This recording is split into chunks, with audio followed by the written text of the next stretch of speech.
सद्गुरु ब्रह्मराज को जय। श्री दक्षिणामूर्ति समारंभां श्री शिवरामदीक्षित मध्यमां श्री बुरहानार्य पर्यंतां श्री सत्ययाक्य गुरु परंपरां ఈరోజు సీతమ్మ గారి 19వ వార్షిక ఆరాధన కార్యక్రమం చాలా ఘనంగా జరుపుకున్నాం. సీతమ్మ గారు గురువుగారిలో జ్ఞానంతో పాటు ముఖ్యంగా సేవ అనే దాన్ని ఎంచుకున్నారు. జ్ఞానం నేర్చుకున్నారు. జ్ఞానంతో పాటు సేవ అనేది తన ముఖ్యమైన కర్తవ్యంగా ఎంచుకున్నారు. గురువు ఆశ్రమంలో చాలా సంవత్సరాలు గడిపారు అయ్యగారి దగ్గర. అక్కడ కూడా వచ్చిన భక్తులందరికీ కూడా సేవ చేయాలి, సేవ చేయాలి. సేవలోనే మన అహం అనేది తొలుగుతుంది. అహం తొలగితే జన్మరహితం అనేది తప్పకుండా అవుతుంది. కాబట్టి సేవ అనేది అందరూ తప్పకుండా చేయాలి అనే విషయాన్ని తెలియజేశారు. ఆమెగారు కూడా అలా గొప్పగా ఆచరించారు. వారి గురువు గారు కూడా తన గురువుకి ఆ విధంగా సేవ చేశారు. నిజానంద మిట్టపల్లి సత్యనారాయణ సద్గురువుల వారు బుర్హాన్ గారి దగ్గర గురువుగారు వచ్చినప్పుడు వారికి అన్నం వండి పెట్టాలి అంటే మన అయ్యగారే వండి పెట్టేవారట.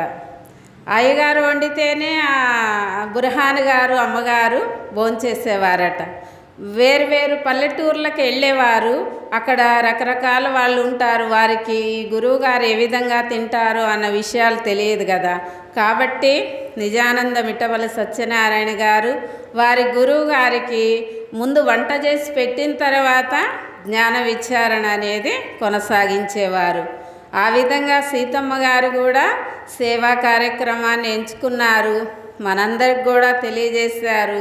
ఇప్పుడు సీతమ్మ గారు ఉన్నారా లేరా అంటే సీతమ్మ గారు ఉన్నారు. మనందరిలో కూడా సీతమ్మ గారు ఉన్నారు. ప్రతి హైదరాబాదులో ఉన్న భక్తులందరిలో కూడా సీతమ్మ గారు కనపడుతూనే ఉన్నారు. వారి యొక్క సేవలో సీతమ్మ గారు ఉన్నారు. కాబట్టి సీతమ్మ గారు సేవతో పాటు జ్ఞానం తెలుసుకున్నారు.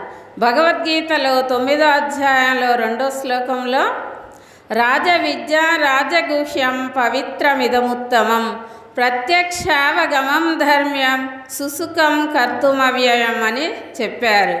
ఈ విద్య ఎలాంటి విద్య? రాజ విద్య, గొప్పదైన విద్య, ధర్మబద్ధమైన విద్య, ఉత్తమమైన విద్య, ఆచరించదగిన విద్య. ఇలా ఈ విద్య రహస్యమైన విద్య. ఈ విద్య అందరికీ తెలియజేయబడదు. ఎవరైతే గురువు దగ్గరికి వచ్చి శుశ్రూషలు వనరించి అహం లేకుండా చేసుకుంటారో వారికే ఈ విద్య అనేది తెలియజేయబడుతుంది. కాబట్టి అహం రహితం చేసుకున్న వాళ్ళు ఇలాంటి గొప్పదైన జ్ఞానాన్ని తెలుసుకొని జన్మరహితాన్ని పొందుతారు. మన గురువు గారి దగ్గరకు వస్తే ఏం తెలియజేస్తారు? 4 రకాలైన విద్యలు తెలియజేస్తారు. సాంఖ్యము, తారకము, అమనస్కము, అచలము. సాంఖ్యము అంటే పంచీకరణి, బ్రహ్మాండము, పిండాండము.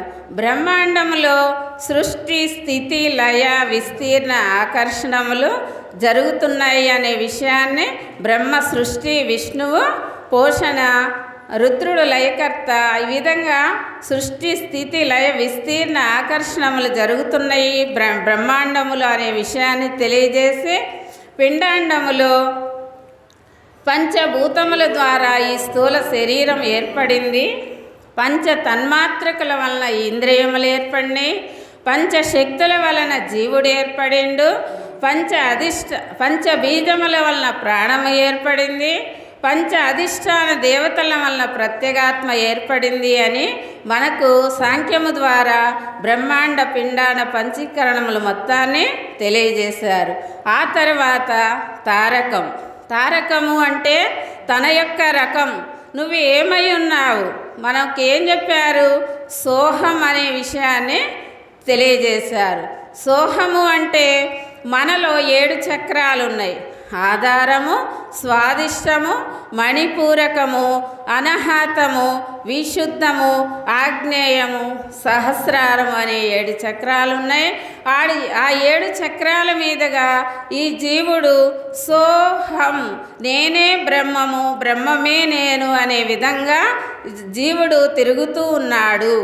ఆ యొక్క విధంగా తన యొక్క రకం ఏంటో తెలుసుకొని దానిలో దృఢమైన తర్వాత అమనస్కాన్ని తెలియజేస్తున్నారు. అమనస్కము అంటే ఏంటి? మనకు 4 విధ మహావాక్యముల ద్వారా ప్రజ్ఞానం బ్రహ్మ, అహం బ్రహ్మస్మి, తత్వమసి, అయమాత్మ బ్రహ్మ అని 4 వాక్యములు తెలియజేసి నువ్వే బ్రహ్మము, బ్రహ్మమే నీవు, ఇంకా అన్యం ఏమీ లేదు అనే విషయాన్ని దృఢపరచి మనస్సును స్థిరపరచి ఆ విధంగా మనస్సుని లౌకిక విషయముల యందు ఎళ్లకుండా జ్ఞానంపై మనసు స్థిరమయ్యే విధంగా తెలియజేశారు. ఆ తర్వాత పరిపూర్ణం. ఇవన్నీ కూడా నువ్వు అఖండ ఎరుక అయిన తర్వాత ఇంకా తెలుసుకోవాల్సింది ఏముంది? పరిపూర్ణం ఉంది. పరిపూర్ణము అంటే ఏంటి? మనకి ఇందాక గురువుగారు తెలియజేశారు. పుట్టుట గిట్టుట లేకను, పుట్టే గిట్టేటి ఎరుక పోడి మెరుగకన్. ఈ ఎరుకను తెలుసుకొని అఖండ ఎరుకను ఉన్నా కూడా మళ్ళీ జన్మ ఎత్తవలసిన అవసరం వచ్చే అవకాశం ఉంది. కాబట్టి పరిపూర్ణమును తెలుసుకుంటే ఎరుక లేదు అనే విషయాన్ని తెలుసుకొని ఆ పరిపూర్ణ తెలుసుకొని అట్టి స్థితిని నువ్వు కలిగి ఉంటే నీకు జన్మరహితం అవుతుంది అనే విషయాన్ని మనకు 4 రకాల బోధల ద్వారా గురువుగారు తెలియజేసి మనకు జన్మరహిత స్థితిని కలిగిస్తున్నారు. కాబట్టి ఇట్టి విలువైన జ్ఞానాన్ని ఎవరైతే తెలుసుకుంటారో వాళ్ళు జన్మరహిత స్థితిని పొందుతారు. జై గురు. జై అచల సద్గురు బ్రహ్మరాజుకు జై. జై అచల సద్గురు బ్రహ్మరాజుకు జై. అమ్మ సీతమ్మ గారి యొక్క మనస్సు ఎలా ఉంటుంది, వారి యొక్క ఆచరణ విధానం ఎలా ఉంటుందని మేము దగ్గర ఉండి చూసామన్నమాట. ఎందుకంటే మాతో కలిసి జీవించారు కాబట్టి కొంతకాలం, అంటే వైరాలో ఆశ్రమంలో ఉన్నారు కాబట్టి వారి స్వభావం ఏంటి అనేటువంటిది మాకు పూర్తిగా అర్థమైందమ్మా. సేవకు అంత ప్రాధాన్యత ఇచ్చారు. సేవలోనే అహమరహితం అవుతుంది అని చెప్పారమ్మా. అంత సేవ. ఎందుకంటే నాయన గారిని చూసి నేర్చుకున్నారు. ఒక్క మాట చెప్తామా, తర్వాత చంద్రశేఖర్ గారు చెప్తారు. ఎట్లా అంటే అమ్మా, నాయనగారు అయితే ఇంటికాడు ఉంటే అమ్మ టీ తాగితే గ్లాస్ అక్కడే పెడతారు, అసలు తీరు.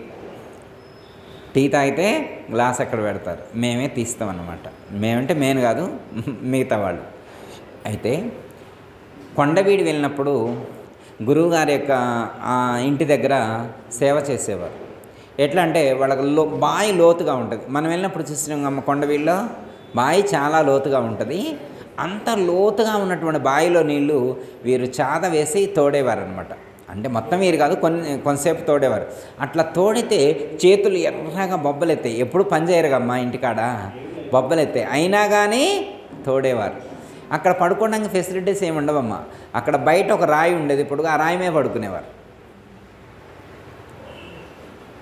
ఎవరట్లా బయట రాయి మీద పడుకొని నీళ్లు చేది సేవ చేయాలని ఎంతమంది అనుకుంటారు? అర్థమైందా? వారు అంతా సేవ చేసి ఆ జ్ఞానాన్ని పొందారు కాబట్టి ఇంత సేవ చేసే శిష్యురాలు వారికి దొరికారు.